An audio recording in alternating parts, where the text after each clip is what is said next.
is a simple fact as to why so many unique animal and plant species survived the collapse of the vapor canopy, which was the cause of this immense flash flooding that we're talking about. It's a sustained inundation and tsunamis. All these things overtook coastal regions. But let me show you this map. I got this map right here of what Australia would look like if the sea levels rose 230 feet. By your standard, at 70 meters. Let me show you what Australia is going to look like if we had another vapor canopy today that suddenly collapsed and all of a sudden the sea levels went up 270 feet. This is what Australia would look like.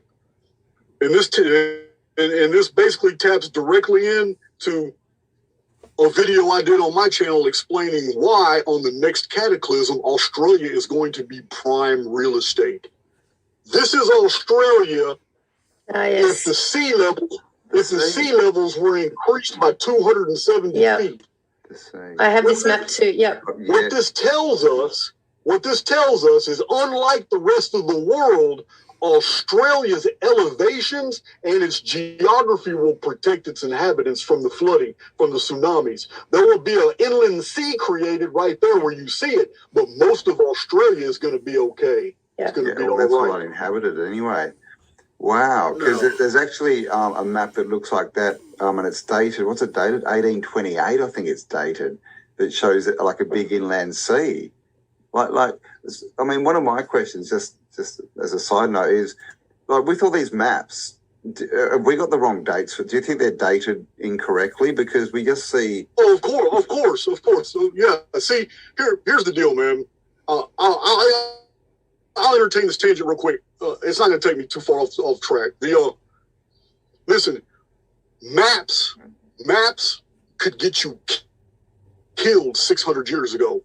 If you were a navigator and your ship was taken by someone else and you didn't have a letter of marque to show the provenance of a map where you got it, because maps were relied on.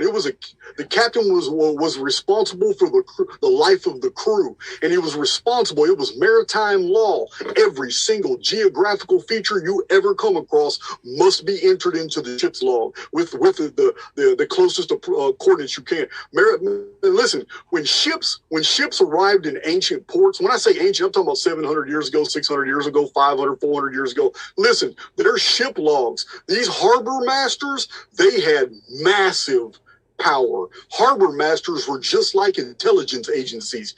They had the ability to go through every ship's log that came into their harbor and dock. They were able to board any ship, go in there, look at all their maps, and these maps that were put together became very secret government projects. And when the Portuguese were mapping the entire world, it was the Spanish that were at war with them. It was the Genoans that were at war with them. It was the English and the French that were at war with them. Everybody was hungry for information because everybody knew that the Portuguese had inherited all the maps of the Knights Templar.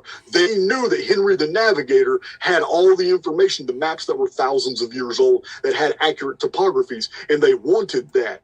And this is the time period where the Portuguese and Henry the Navigator basically rebelled, and the Knights Templar started flying what's called the Jolly Roger. This is the black pirate flag with a skull. It was basically an FU. We're not giving the information of, because they had maps of Central America or North America. They knew where stone fortresses were located all throughout Texas, Louisiana, going up the Mississippi Valley. They had all that mapped out, but they weren't going to share it. So a lot of these pirate incidences that are recorded in history had nothing to do with actual piracy. It was the people in possession of these materials that were labeled as pirates, and then different governments and navies hunted them down. So that's a fascinating. You know what? That piracy may be a video for you and I in the future, Campbell. Yeah, for sure. That sounds interesting. Blackbeard, I love Blackbeard. Englishman named Edward Teach, who finally had enough, and he just became a pirate.